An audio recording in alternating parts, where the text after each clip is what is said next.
इन लाड़काने शहर जे खुशबू जो कसम खणी चवां तो त आज़ादी मूंखे सिंध पंहिंजे औलाद खां वधीक प्यारी है।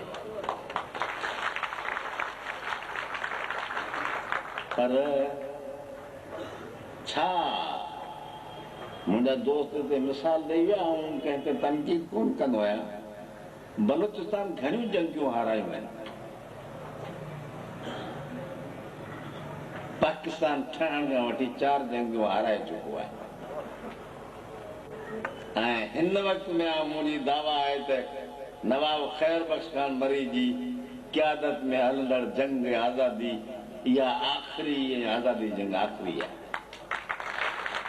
छो त उन माण्हू में सम्झ है, उन माण्हू में शऊर है, उन माण्हू में नेठाई है, निमाणाई है।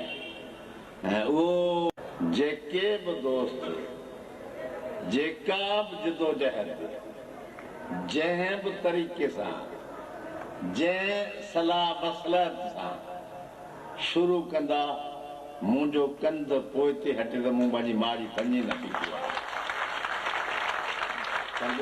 शर्त जो सिर्फ़ इहो वण घुरिजे असांखां पुछियो त वञे न, असांखां पुछियो त वञे न भई अवाम में अक़ल जो ज़रो आहे या न आहे। असीं सभु अक़ल जा क़ाबिल आहियूं।